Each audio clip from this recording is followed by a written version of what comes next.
Estamos ya el tercer domingo de Cuaresma, 3 de 5, y cada vez estamos más cerca de la Semana Santa, de la Semana Mayor, que tiene gran significado y gran importancia para cada uno de nosotros. Y al día de hoy, como lo hemos venido haciendo, vamos a dar atención a un llamado que el Señor nos hace, a un mandamiento que Él nos da, que lo encontramos en el Decálogo, en Éxodo 20, y dice el versículo 3, el primer mandamiento: no tendrás dioses ajenos delante de mí. Hermanos, este llamado que hace el Señor, este mandamiento que abre la base legal de toda la ley del Señor, es un llamado que, aunque parece egocéntrico, que aunque parece infantil, en realidad, y como lo atestigua la misma palabra, es para nuestro bien. Es para nuestro crecimiento, para nuestra certeza y para nuestra seguridad. Hermanos, nosotros como cristianos muchas veces hemos aprendido y hemos visto cómo la palabra de Dios nos enseña y nos demuestra y evidencia en nosotros que en nuestra vida pueden haber varios tipos de dioses. No nada más varios dioses, sino diferentes clases de ellos. Los conocemos: estatuas, imágenes, tradiciones, costumbres, pero también empleos, cuentas bancarias, relaciones de todo tipo, familiares, románticas, de amistad, que de alguna manera, hermanos, se convierten en dioses que ocupan nuestro corazón. Y sabemos que son dioses, hermanos, sabemos que son ajenos al Señor cuando nos apartan de Él. Un Dios ajeno es aquel que nos aleja del verdadero Dios. Un Dios extraño es aquel que nos hace postrarnos y honrar a algo que no es el Señor. Pero, hermanos, también nosotros sabemos que parte del caminar cristiano es ir viendo cómo la libertad del Evangelio, hermanos, cómo la palabra de vida que encontramos solo en la Escritura, poco a poco nos va librando de esa esclavitud. Y, hermanos, yo conozco a muchos cristianos y he sabido de muchos otros que el Señor poco a poco, con la palabra del Evangelio, sin necesidad de intervenciones, sin necesidad de mayor reprensión, han ido viendo cómo la Escritura va rompiendo los altares a los dioses que tienen en su corazón.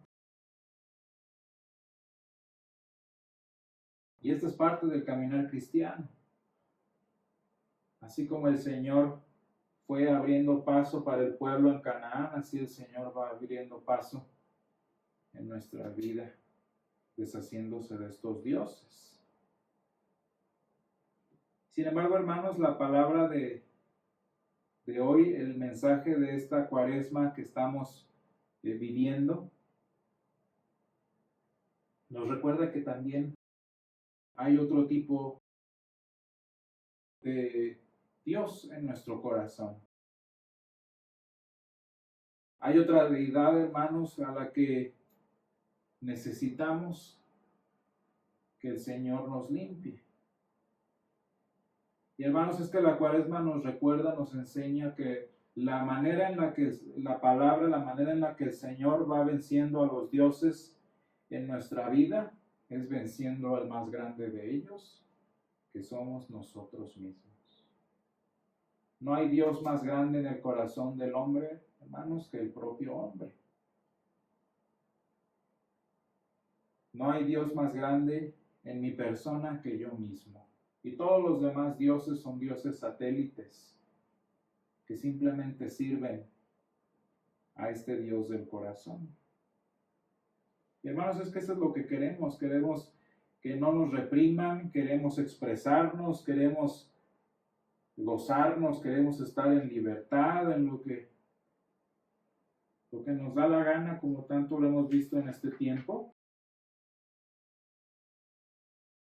Y todo porque queremos seguir adorando al Dios que soy yo mismo. Cuando nos ponemos a pensar en esto, dice el versículo 5 del Decálogo, dice, no te inclinarás a ellas, ni las honrarás, porque yo soy el Señor, tu Dios, fuerte y celoso. Y hermanos, con esta descripción, pues es muy fácil ponernos, especialmente los protestantes o los que no usamos tanta imagen, es muy fácil señalar esos ídolos, ¿no? Es muy fácil decir, mira los dioses de tal lugar, o esas son demonios o lo que sea. Y sí, es cierto, en la mayoría de los casos así es. Muchas personas viven esclavas de las imágenes, esclavas de las estatuas. ¿Esa es idolatría? Claro que sí. Pero lo que no es tan fácil como señalar esas imágenes es ver de qué manera nos inclinamos, de qué manera honramos nuestra propia persona. Y eso ya no es tan fácil. Es fácil ver los dioses en otro, pero no el Dios que vive en mí. Y hermanos, por esto la Cuaresma es un tiempo pensado para cristianos. Y fíjense bien, muy importante, la Cuaresma es un tiempo para cristianos. La Cuaresma es un tiempo de arrepentimiento diseñado, pensado para cristianos. ¿Por qué? Porque muchas veces los cristianos como nosotros, hermanos, muchas veces los evangélicos como nosotros nos sentimos libres de idolatría. Creemos que nada más porque mi congregación no tiene santos, no tiene imágenes, no tiene tanta tradición, etcétera, etcétera, ya no tiene ídolos. Y sí los tiene. Creemos que por sabernos evangélicos no tenemos dioses, estamos exentos, libres de la idolatría. Y la realidad es que no es así, hermanos. Yo siempre he dicho que a mí me dan más, bueno, no me dan miedo, pero digo, me dan más preocupación los ídolos invisibles que los visibles. Los ídolos de las doctrinas que los ídolos de estatuas, porque las estatuas están mudas y las doctrinas hablan. Y una pregunta muy importante, hermanos, para ver la condición de nuestro corazón, una pregunta que debemos hacernos es: ¿en qué se basa nuestra relación con Dios? ¿Qué sostiene, qué preserva esa relación que tenemos con Él? ¿Cómo sé si mi relación con Dios está saludable? ¿Cómo sé siquiera si tengo una relación con Él? Y fíjense, hermanos, que por eso digo que esto es para cristianos. Cuando en el temor del Señor nosotros empezamos a analizar la respuesta, comenzamos a buscar la respuesta a estas preguntas, quizás veremos el tamaño del altar que tenemos para nosotros en nuestro corazón. ¿En qué se basa mi relación con Dios? ¿Cómo sé que tengo una relación con Él? ¿Qué preserva esa relación? La manera en la que respondemos eso nos enseña el tamaño de la estatua nuestra que está en nuestro corazón. ¿Y a qué me refiero con esto, hermanos? Porque estoy hablando de cristianos, estoy hablando de gente que conoce a Dios, gente que sin saberlo, que sin pensarlo, tiene todo un panteón de dioses en su corazón. Fíjense lo que dice, lo que nos explica el Señor Jesús en San Juan, capítulo 2, que es el evangelio del día de hoy, San Juan 2, en el versículo 14, en particular, vean ustedes lo que dice San Juan. Dice que Jesús halló en el templo a los que vendían bueyes, ovejas y palomas y a los cambistas allí sentados. Y fíjense que es importante porque es el contexto de la Pascua, o sea, es un contexto espiritual, de salvación y todo eso, y ahí están los cambistas y los vendedores, ¿no? Y fíjense que este grupo de personas son un ejemplo para nosotros de muchos cristianos como nosotros que estamos en la misma situación. Esos vendedores, esos cambistas que estaban allí, les aseguro que estaban, que ellos creían que estaban contribuyendo, que ellos creían que estaban en la misma sintonía con la dinámica del templo, que todo estaba bien, y les aseguro que ellos estaban bien seguros porque literal lo estaban haciendo, que cumplían el Salmo 27:4, no sé si se acuerdan ese, ¿no? Una cosa he demandado al Señor, esta buscaré, que esté yo, que dice en sus atrios, ¿no? Que esté yo en su templo todos los días de mi vida. ¿Lo estaban haciendo, sí o no? Estaban allí todos los días, literal, en los atrios del Señor. ¿Y entonces por qué Jesús se enojó?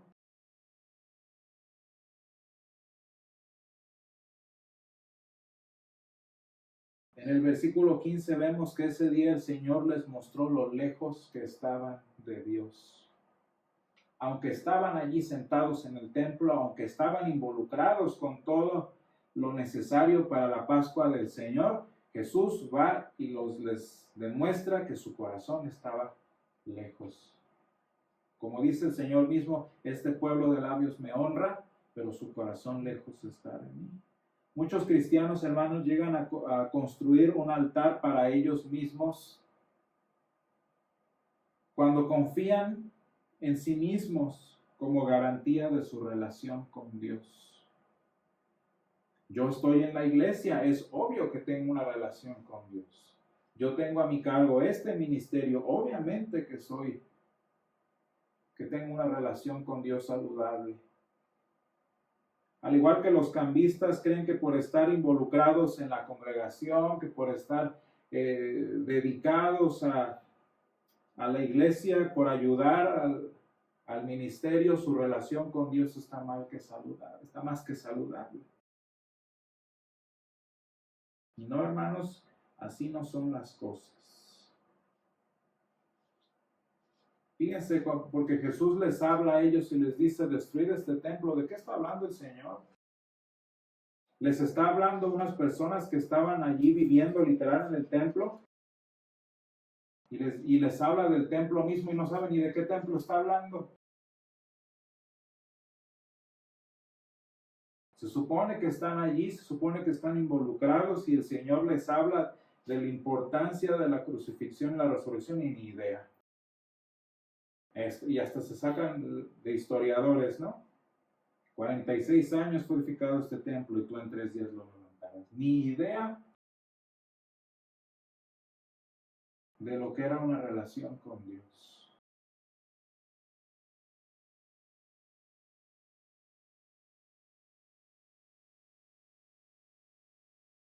Muchas veces, hermanos, nada más por estas situaciones externas, nos confiamos de más.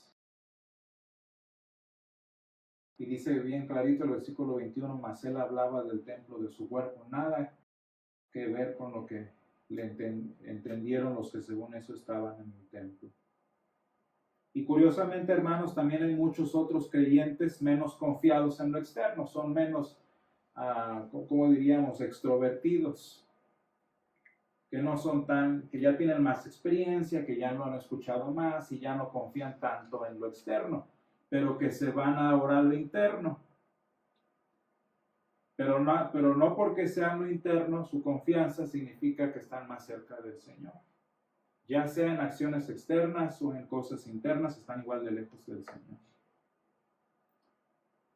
Creen que porque los cantos mueven su corazón, creen que porque el oficio los conmueve, creen que porque sienten la presencia de Dios en ellos, su relación está garantizada. Creen que porque terminan en el suelo todos los días, creen que porque asienten con todo lo que dice el pastor, ya tienen una garantía de tener una relación con Dios. Pero tristemente, hermanos, también el maligno puede mover nuestras emociones. También el maligno puede emocionarnos o engañarnos para vivir una falsa piedad cristiana, y este es el problema. Que creyendo que estoy aquí, estoy allá.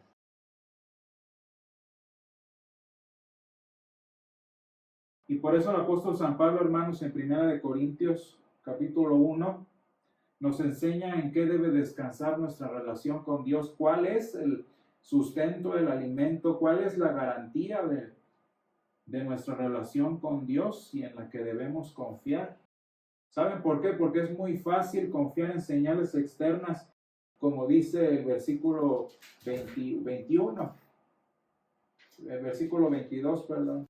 Es muy fácil confiar en señales externas, pues los judíos piden señales, pues allí qué fácil, ¿no? Es muy fácil confiar en sensaciones profundas. Luego siento que porque sentí algo, que porque me movió algo, eso es muy certero. Pues obviamente, ¿no?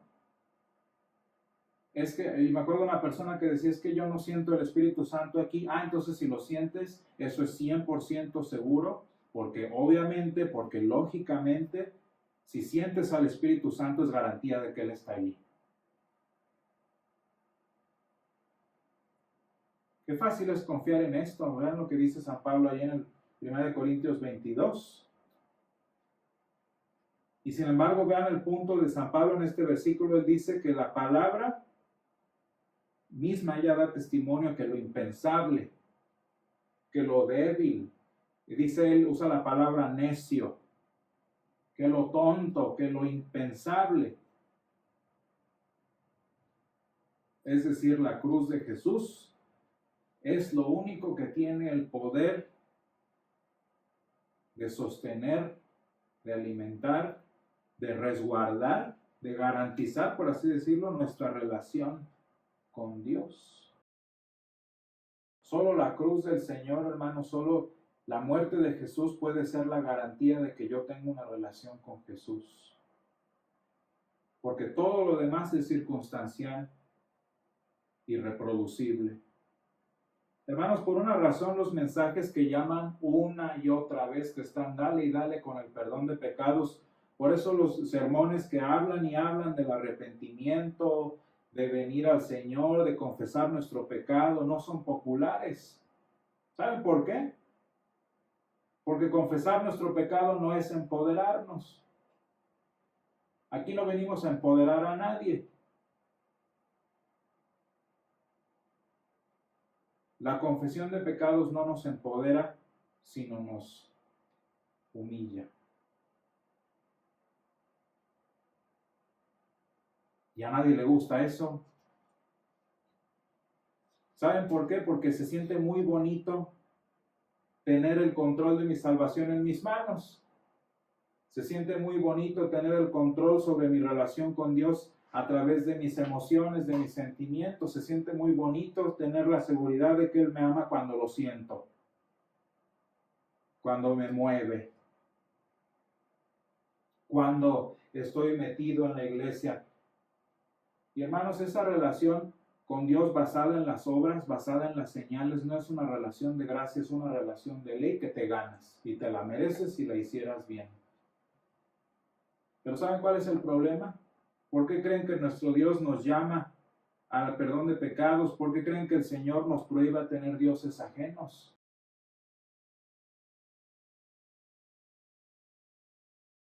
Porque confiar en otros dioses, porque confiar en nosotros mismos, porque confiar en nuestra fortaleza, lo único que va a hacer es matarnos. ¿Qué otro Dios como el Señor puede hacer lo que Él hace? ¿Qué fortaleza, qué emoción, qué sentimiento producido por mí mismo puede superar la certeza de la palabra de Dios, hermanos? ¿Se fijan por qué el Señor no nos deja ni siquiera descansar en nosotros como dioses? ¿Qué va a pasar si tu confianza en el Señor está basada en tus emociones, en tus sentimientos? ¿Qué va a pasar el día que esos sentimientos no están? ¿Qué va a pasar el día en el que esa felicidad, en el que sentimiento de espiritualidad no esté? ¿Qué va a pasar el día en el que tu ministerio te lo quiten? ¿Y dónde quedó tu relación con Dios? Es increíble, hermanos, ver la inmensidad de personas que pasan por las iglesias y que terminan yéndose. Porque cuando se les va la emoción, cuando se les va el brete, como decía mi abuelo, no hay nada.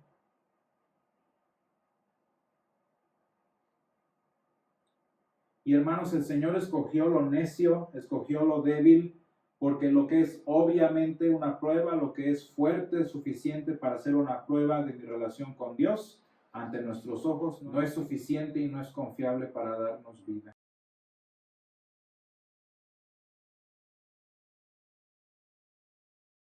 Hermanos, nosotros creemos como congregación, como cristianos, nosotros creemos que el perdón de pecados que recibimos cuando confesamos nuestro pecado, cuando confesamos nuestra maldad, ese perdón de pecados, hermanos, es la mejor y más segura garantía de nuestra relación con Dios.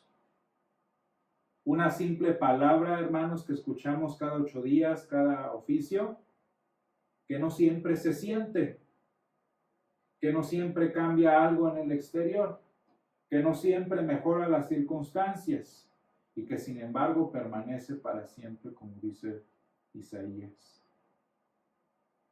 Hermanos, esta confianza en el poder de la palabra, como menciona aquí San Pablo, que es locura para los que se pierden, dice que para nosotros, bien claramente dice San Pablo, pero para nosotros es poder de Dios. Y esta palabra, hermanos, este poder destruye el altar que construimos para nuestras emociones, destruye el altar que construimos para nuestras buenas obras, que destruye las certezas que crea mi propia sentimentalismo y nos hace inclinarnos y honrar al único y verdadero Dios, como dice Éxodo, que nos sacó de la tierra de Egipto cuando murió en esa cruz. Sí, hermanos, que los judíos pidan señales, que los griegos sabiduría, que unos confíen en sus obras externas, que otros confíen en sus emociones y en sus sentimientos. Pero nosotros, dice San Pablo, mas nosotros predicamos a Cristo crucificado. Pero nosotros predicamos a Cristo crucificado para los llamados, así judíos como griegos, Cristo, poder de Dios y sabiduría de Dios.